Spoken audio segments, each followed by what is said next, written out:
Bonjour, traduction libre de Kenneth Wapnick, Running Out of Time. Je ris un petit peu parce que ça fait 5 fois que je la recommence. Je pense que j'ai besoin de l'apprendre. On part. Aujourd'hui, nous allons discuter d'une déclaration erronée fréquente du cours à miracle, celle qui dit « Je vais manquer de temps ». Comment je pourrais arriver à faire ça? Et ça, ce n'est pas juste avec les étudiants qui se croient avancés en âge, mais aussi avec ceux qui sont plus jeunes. Comment je vais arriver à faire ça? Je veux y arriver, je n'ai pas assez de temps, j'arriverai jamais à dépasser mon ego.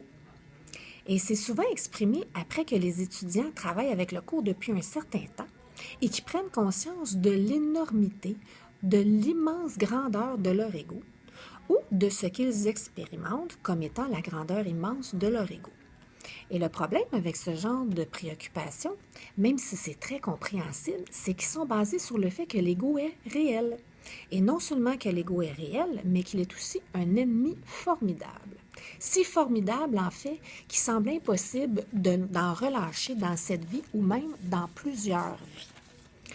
Encore une fois, le problème est que ça rend l'ego réel, ce qui, bien sûr, fait jouir l'ego lui-même. Si l'ego est perçu réel, il n'y a aucune façon de le transcender, aucune façon d'en relâcher. Il n'y aurait d'aucune façon jamais assez de temps. Comment quelqu'un pourrait transcender le mont Everest de problèmes que nous présente l'ego? Le problème, encore une fois, et comme ce l'est toujours, c'est pas l'ego lui-même, mais bien la croyance de l'esprit en lui. Donc, le problème derrière toutes ces questions, ou la préoccupation derrière toutes ces questions, est que je ne veux pas relâcher de mon ego. Et la formation réactionnelle est que je veux relâcher de mon ego, je veux le faire maintenant, je veux relâcher de mon ego demain ou même hier serait encore mieux. Le problème, c'est qu'on n'entend pas la pensée sous-jacente qui dit « Jamais je ne voudrais relâcher de mon ego ». Et ce qu'il y a en arrière de « Jamais je ne voudrais relâcher de mon ego », c'est que je pense que je suis réel.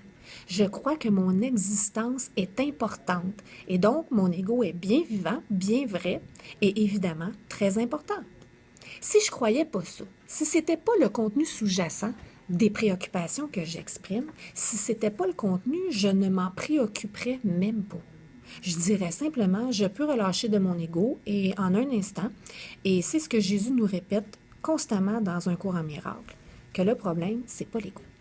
C'est pas l'apparente expérience de l'immensité de l'ego, du mien ou de celui d'un autre. Le problème, c'est ma croyance en lui. Ça, c'est ce qui doit être regardé. Et quand je relâche de cette croyance en l'ego disparaît et ça se fait en un instant. Après tout, l'esprit est à l'extérieur de l'espace-temps, donc l'esprit ne sait absolument rien à propos de combien ça pourrait prendre de temps. Donc, il y a l'instant non saint où je choisis l'ego et l'instant saint où je choisis le Saint-Esprit ou Jésus comme enseignant. Il est là le problème. Dans toutes ces préoccupations, combien de temps ça va me prendre, j'aurai jamais assez de temps, je veux le faire rapidement, on ne reconnaît pas qu'on se tire dans le pied. Qu'en même temps qu'on essaie consciemment et qu'on essaie sincèrement, consciemment d'en venir à bout de notre ego, par en dessous, on le renforce tout simplement. Donc, j'ai mentionné brièvement plutôt la formation réactionnelle, qui est une contribution de Freud à propos des mécanismes de défense. C'est lorsqu'on croit ou qu'on agit ou qu'on dit quelque chose qui est en opposition avec ce qu'on ressent inconsciemment.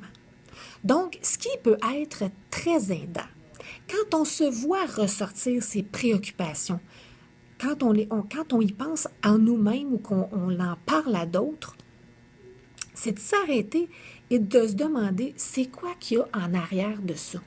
Et la pensée derrière est toujours que je ne veux pas relâcher de mon ego.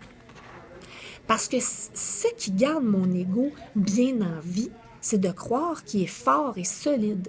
Et là, j'oublie qu'il n'est ni fort ni solide et que c'est mon investissement dans l'ego qui est fort. Alors, ce que je veux faire, c'est changer mon investissement dans l'ego. Et à ce point, je reconnais que je n'ai pas besoin de temps pour faire ça. Donc, encore une fois, ce que l'on fait, c'est de regarder notre comportement verbal ou non, et on utilise ça comme la voie royale qui nous mène à la pensée sous-jacente. En d'autres mots, le monde que je vois est une image extérieure d'une condition intérieure. La préoccupation que j'ai, la préoccupation de relâcher de mon ego rapidement, est une image extérieure d'une condition intérieure. Et c'est cette condition intérieure que je veux regarder, examiner et finalement changer. Voilà.